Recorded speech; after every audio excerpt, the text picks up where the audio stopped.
Assalamu alaikum dear students. Today we are going to do the next topic, that is the sources of organic compounds. Hope you will have understand the previous one. I have also seen your responses in the group and I'm glad to know that you all have understood the topic. आज का topic है बेटा sources of organic compounds. Yesterday you understood that what are the organic compounds. अब है कि हमारे पास organic compounds जो है वो किस किस फॉर्म में अवेलेबल है, हमारे पास इनके क्या सोर्सेज हैं. नेचुरली अकरिंग सोर्सेज जो हैं, नेचुरली अकरिंग सोर्सेज जो ऑर्गेनिक कंपाउंड्स के हैं, they are petroleum, coal, natural gas. These are basically the reservoirs of many organic compounds. These are called fossil fuels. Fossil fuels, these are formed over a long period of time from the decay of plants and animals. As you all know what are fossils, the remaining of plants and animals. आपने biology में fossils बड़ी detail से पढ़ा हुआ है. तो जो plants और एनिमल्स के रिमेनिंग्स है बेटा, उनकी डिके से ये सारे जो सोर्सेज है ऑर्गेनिक कंपाउंड्स के, और you can say reservoirs of organic compounds, these are form. We will study the first one, that is coal. Coal जो है ना, इसको पढ़ाने से पहले let me tell you a story. It's just like a story. Like almost 500 million years ago, you think they are suppose कि there was a storm. तो क्या हुआ कि ट्रीज जो थे जितने भी उस वक्त वो they got buried under the earth crust. ठीक है, कुछ भी जमीन में कोई ऐसा चेंज आया इस एटमॉस्फेयर में, इस अर्थ क्रस्ट के ऊपर, कि ट्रीज जो थे they got buried under the earth crust, यानी जमीन के नीचे वो दब गए. अब क्या हुआ, जब उनके ऊपर तह दर तह मट्टी जम गई, तो बैक्टीरियल और chemical reactions took place on the wood and it got converted into peat. Peat is basically, you can say, like next form of wood. जब wood पे बैक्टीरियल और केमिकल रिएक्शन होता है, change to peat. Then as a result, अब जब जाहिर है उसके ऊपर they are buried at earth crust, तह दर तह मट्टी जमी हुई है, तो उसकी वजह से it is under high temperature and high pressure. नीचे टेम्परेचर भी ज्यादा है, प्रेशर भी है ऊपर उसके ऊपर, तो उसकी वजह से peat got transferred into coal. Finally coal, जो कोयला, जिसको आप सिंपल वर्ड्स में कह सकते हैं. अगर मैं इसकी ट्रांसफॉर्मेशन के डिफरेंट स्टेप्स आपके साथ डिस्कस करूं, तो सबसे पहले जो वुड है, इस पर when it got buried under the earth crust, it change into peat due to bacterial and chemical reactions, and when due to high temperature and high pressure it changed to the next form, that is called as lignite, and due to again pressure it changed to the next form, bituminous coal, and finally it changed to the anthracite. These are different forms, transformed form of the wood. Okay, and finally you get the coal. अब कोल, ये जो कोयला आपके पास available हो गया, कि भाई एक स्टोरी है कि स्टॉर्म आया, ट्रीज और साथ में दूसरे एनिमल्स, प्लांट्स और एनिमल्स, उनकी डेड बॉडीज जो थी वो अंडर अर्थ क्रस्ट जो है दे गॉट बरीड, और उनके ऊपर हाई प्रेशर और हाई टेम्परेचर और नीचे बैक्टीरियल और केमिकल रिएक्शंस की वजह से they got transferred into the coal. ठीक है, that is basically a source of the organic compounds. ठीक है, कोल जो है ये एज यू ऑल नो, आपने सबने देखा भी होगा, it is in solid form, so it is a solid fuel. ठीक है, and it becomes a source of organic compound when subjected to carbonization and destructive distillation. But basically destructive distillation is a process. Inshallah you will study it in detail, both the destructive distillation and आपने distillation के और types भी सारी देखनी है. तो destructive distillation आप फिलहाल इस स्टेप पे सिर्फ इस तरह से देखें कि is a process by which the coal जो है दैट इज उसको डिस्ट्रक्टिव डिस्टिलेशन से गुजारा जाता है, और उसके रिजल्ट में आपको डिफरेंट ऑर्गेनिक कंपाउंड्स मिलते हैं. Like when coal is heated in the absence of air, ठीक है, एयर की एब्सेंस में, और टेम्परेचर 500 से 1000 डिग्री सेंटीग्रेड तक, तो कोल चेंज हो जाता है, कन्वर्ट हो जाता है. यानी आपको उस प्रोसेस के थ्रू जो बाय प्रोडक्ट्स साथ में मिल रहे हैं, they are coke, coal gas, coal tar. अब इसमें यानी हमने कोल जो कि आपके पास था, दैट इज जिसको आप नाम दे रहे हैं ऑर्गेनिक कंपाउंड के सोर्स का, that is basically a fossil fuel. उसको जब आप हीट करते हैं in the absence of air, 500 से 1000 डिग्री सेंटीग्रेड टेम्परेचर पे, तो it get converted into coke, coal gas and coal tar. ठीक है, इसमें जो कोल टार है वो बहुत इंपॉर्टेंट है। It has a large number of organic compounds which separate out on fractional distillation. As I told you कि डिस्ट्रक्टिव डिस्टिलेशन, फ्रैक्शनल डिस्टिलेशन, ये सारे प्रोसेस आप पढ़ेंगे, लेकिन आपकी समझ के लिए मैं थोड़ा सा आपको समझा देती हूँ। जैसे वो कह रहे हैं कि आपने कोक को हीट किया, कोल को हीट किया, सॉरी कोल को हीट किया, तो आपको कोक, कोल गैस और कोल टार ऑर्गेनिक कंपाउंड्स मिलते हैं, जिनको आप सेपरेट कर सकते हैं by process of fractional distillation. Fractional distillation is बेटा लाइक जब हम उसको हीट कर रहे होते हैं ना, वी नो दैट एक टेम्परेचर है, सपोज ये समझाने के लिए आपको सिर्फ बता रही हूँ कि 80 डिग्री सेंटीग्रेड है, हम उसको हीट करेंगे तो 40 पे एक प्रोडक्ट आ रहा है, हमने 40 पे वेपर्स हमें मिले हैं, तो 40 पे वेपर्स कलेक्ट कर लिए। As temperature change from 40 to 50, तो 50 पे और तरह के ड्रॉपलेट्स हमें मिलना स्टार्ट हो गए, वो will collect them separately. Her temperature पे आपको एक डिफरेंट प्रोडक्ट अवेलेबल होगा, that will this occurs or this takes place in the process of fractional distillation. इंशाल्लाह फ्रैक्शनल डिस्टिलेशन जब आप डिटेल में करेंगे तो फिर सारा बाकी कॉन्सेप्ट क्लियर हो जाएगा। अभी सिर्फ इतना कि कोल जो है उसकी फ्रैक्शनल डिस्टिलेशन करें आप, तो आपको कोल टार और कोल गैस मिल जाते हैं।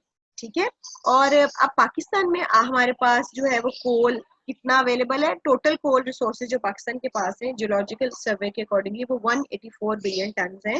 80% of this coal is used to bake bricks in lime kilns. आप अक्सर वो देखते हैं ना, ईंटें जहाँ बनाई जाती हैं, ठीक है, वो लंबे लंबे से भट्टा टाइप जो होते हैं, उनमें कोल को यूज किया जाता है as an fuel to bake the bricks. ठीक है, इसके अलावा इसकी क्वांटिटी जो है वो डोमेस्टिक पर्पसेस घरों में भी इस्तेमाल होती है। Conscious efforts are being made by the government to introduce the to induct coal industry by setting up coal based power unit. यानी गवर्नमेंट ये एफर्ट कर रही है कि कोल जो पाकिस्तान में जितने भी रिसोर्सेज हैं उनको इंडस्ट्रियल फॉर्म में लाया जाए, ताकि कोल बेस्ड पावर यूनिट्स जो है वो सेटअप हो सके। Sindh coal authority and the directorate of mineral development for Punjab, Balochistan and NWFP, they all are very keen to expand coal utilization in power generation, for which many incentives have been made available. ठीक है, सो आपने ये पूरा topic जो कोल cover किया है, इसमें like मैं अब आपको ये भी साथ साथ इंशाल्लाह नेक्स्ट कमिंग जितने भी लेक्चर्स आएंगे उसमें ये गाइड करूंगी कि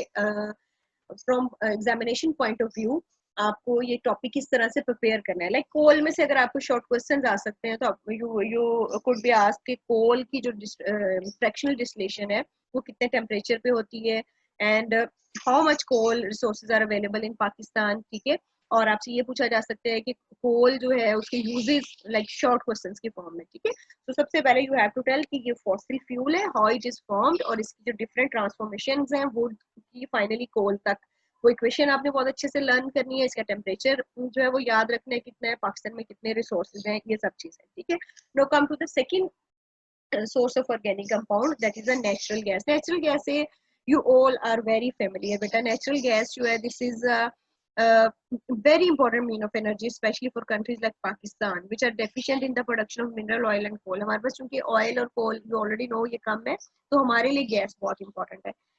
बेसिकली जो गैस है घरों में भी आपकी जो है it is basically a mixture of low boiling hydrocarbons. Hydrocarbons you all know compounds of carbon and hydrogen, they are called hydrocarbons. तो low boiling hydrocarbon means बेटा जो बहुत ही कम टेम्परेचर पे गैसियस फॉर्म में आपके पास अवेलेबल है, तो उनमें मेजर पोर्शन जो है वो मीथेन का होता है। इसके अलावा इट इज अब ये नेचुरल गैस बनती कैसे, ये भी डिकम्पोजिशन ऑफ ऑर्गेनिक मैटर से बनती है। पाकिस्तान में गैस जो है ये चीप है, तो ये पावर जनरेशन के लिए भी यूज हो रही है।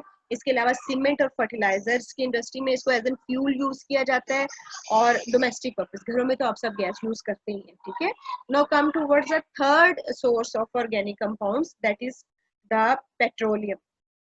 पेट्रोलियम जो है this is basically a mineral oil is called petroleum when it is in the refined form. यानी जब आप इसको गेन करते हैं, it is in the form of mineral oil, and when you refine it, it becomes petroleum. It is named as petroleum. ठीक है, it is thought to have been formed by slow chemical and biochemical decomposition of the remains of organic matters. बिल्कुल उसी तरह बेटा जी जैसे आपने वो पढ़ा है सारा बाकी पीछे भी कोल और इसके साथ नेचुरल गैस, उसी तरह से ये मिनरल, ये जो आपके पास पेट्रोलियम है, ये भी उसी तरह से केमिकल और बायोकेमिकल डिकम्पोजिशन से ऑर्गेनिक मैटर की डिकम्पोजिशन से बनता है। That is found between the sedimentary rocks. आपको पता है सेडिमेंट्री रॉक्स भी, आपने सेडिमेंट्री रॉक्स के बीच में जितना भी जो रिमेन्स होता है ऑर्गेनिक कंपाउंड्स का, उसमें जब केमिकल और बायोकेमिकल डिकम्पोजिशन होती है, डिकम्पोजिशन मीन ब्रेक डाउन, ठीक है, डिकम्पोज होना, यानी कोई मैटर है, जैसे कोई प्लांट है,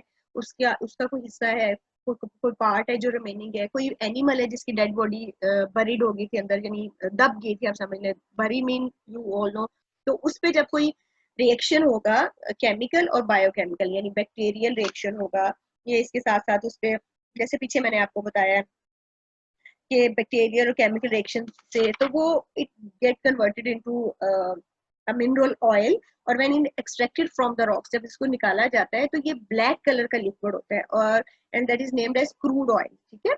यानी when the remains of the organic matter between the sedimentary rocks, ठीक है, they undergo the chemical and biochemical decomposition, they change into a liquid of blackish colour and that is called as crude oil, ठीक है। Crude oil जो है इसको फिर refine किया जाता है to get different petroleum fractions, ठीक है। अब यानी हम आपको जो मिलेगा अर्थ से, that will be crude oil, फिर अब उसको रिफाइन किया जाता है। पाकिस्तान में जो ऑयल रिफाइनरीज हैं इस वक्त हमारी कंट्री में, वो एक है Attock oil refinery, that is located in Morgah near Rawalpindi, and it about 1.25 million ton oil refining capacity है इसकी। इस तरह दो और ऑयल रिफाइनरी पाकिस्तान में है, one at Karachi, which have about 2.13 million tons of oil refining capacity, and another refinery known as Pak Arab Refinery. This is located at Mohammed Port near Multan. ठीक है? The crude petroleum जो है, this is separated again वही process fractional distillation. That means different products will be separated out on the basis of the different on the basis on the difference in the difference of their boiling points. उन सबका boiling point different होगा, हमें हर एक अपने अपने temperature पे हम उनको सेपरेट आउट कर सकते हैं, ठीक है। So the crude petroleum is separated by fractional distillation into a number of fractions, each corresponding to a particular boiling point range. इसके लिए मैं आपको पिछली स्लाइड पे लेके जाती हूँ, अगर आप और से देखें उसमें तो आपको एक टेबल नजर आ रहा है, ये ठीक है, मेरी स्क्रीन पे शो हो रहा है टेबल 7.1। इसमें बेटा अगर आप देखें फ्रैक्शन है, this is the principal fraction obtained from petroleum, यानी आपने जो क्रूड ऑयल लिया, अब उसकी अब फ्रैक्शनल डिस्टिलेशन कर रहे हैं, आपको क्या क्या मिल रहा है। सबसे पहले नेचुरल गैस जिसकी बॉइलिंग पॉइंट रेंज है लेस देन 20 डिग्री सेंटीग्रेड, इसकी कंपोजिशन बताई गई है CH4C4H10। यहाँ यूज होती है नेचुरल गैस, फ्यूल में, पेट्रोकेमिकल्स में। फिर पेट्रोलियम ईथर है जो हमें 20 से 60 डिग्री सेंटीग्रेड पे मिलता है, उसकी कंपोजिशन है, composition mean made up of, जैसे किसी चीज की कंपोजिशन में किससे बना है ये, ठीक है। तो it has been made up of C5H12 and C6H14, और ये यूज होता है एज सॉल्वेंट। इसके अलावा नेफ्था या लिगोरिन आपको 60 से 100 डिग्री सेंटीग्रेड पे मिलेगी, यानी जब टेम्परेचर इतना आएगा तो उस वक्त जो वेपर्स कलेक्ट होंगे they will be of naphtha, ठीक है। उसका नेफ्था का केमिकल फॉर्मूला है C6, जो इसकी कंपोजिशन है सॉरी C6H14 C7H16 H16 इनका मिक्सचर है, ये यूज होता है as an solvent raw material. Gasoline जिसका बॉइलिंग पॉइंट जो 40 से 220 के बीच में इसके अवेलेबल होंगे, इसकी कंपोजिशन बताई गई है, और it is being used as motor fuel. Kerosene ये 175 से 325 तक बॉइलिंग रेंज में अवेलेबल होती है, इसकी कंपोजिशन C8H8 C14H30 है, हीटिंग फ्यूल के तौर पर यूज होती है, ठीक है। गैस ऑयल मिलता है लेस देन 275 पे, डीजल एंड हीटिंग फ्यूल के तौर पर यूज होता है। लुब्रिकेटिंग ऑयल्स एंड ग्रीस जो है ये विस्कस लिक्विड्स हैं, they are used as lubricants. Paraffin, paraffin you all know about paraffin, what is paraffin, जिसका मेल्टिंग पॉइंट 50 से 60 डिग्री सेंटीग्रेड होता है, और ये वैक्स प्रोडक्ट के तौर पर यूज होता है, ठीक है। पैराफिन आप अक्सर वैक्स जब भी यूज करते हैं उसके ऊपर लिखा हुआ होता है पैराफिन, ठीक है। तो अब आपको इसकी इंफॉर्मेशन भी मिल रही है that how do we get the paraffin from the fractional distillation of petroleum, ठीक है। एस्फॉल्ट और पेट्रोलियम कोक जो है दैट इज बेसिकली रेजिड्यू होता है आपके जो बच जाता है एंड पे, और ये रूफिंग में, पेविंग, फ्यूल रिड्यूसिंग एजेंट के तौर पर यूज होता है, ठीक है। Hope you all have understand the understood the today's lecture. If you have any questions, you can ask me in group. When you mark your attendance, you can ask question if you have any queries about it. और कोई भी चीज, कोई भी बात आपको ना समझ आए, एनी टाइम बेटा आप पूछ सकते हैं। और इसके अलावा इंशाल्लाह ये टॉपिक जो आपको मैंने आज पढ़ाया है, इसमें से मैंने आपको जैसे कोल का बताया, let me tell you about petroleum also. Sorry मैं ये छोड़ गई कि ये जो टेबल है इसको आपने बहुत अच्छे से लर्न करना है, इसमें से short questions when I will take your test इंशाल्लाह आई विल गाइड यू। तो आपने इसको शॉर्ट क्वेश्चन की मींस टोटल कितनी फ्रैक्शंस आपको उसकी फ्रैक्शनल डिस्टिलेशन से कितनी फ्रैक्शंस मिली हैं, उनमें से कौन सी इंपॉर्टेंट फ्रैक्शन है, उसके क्या क्या यूजेस हैं, ठीक है। और आपको फ्रैक्शंस में से क्रूड ऑयल सबसे इंपॉर्टेंट जो है ना वो पेट्रोलियम की फ्रैक्शन का ये जो टेबल है ये अच्छे से करना है। इसके अलावा जो नेचुरल गैस है वो तो सबसे बहुत ही ईजी था उसका। और इसके अलावा आपको पेट्रोलियम में से ये पूछा जा सकता है कि पाकिस्तान में कितनी ऑयल रिफाइनरीज हैं, where they are located and how do they work, ठीक है। और एनीथिंग एल्स जो भी आपको इसमें हो confusion, don't hesitate to ask, or best of luck inshallah, we will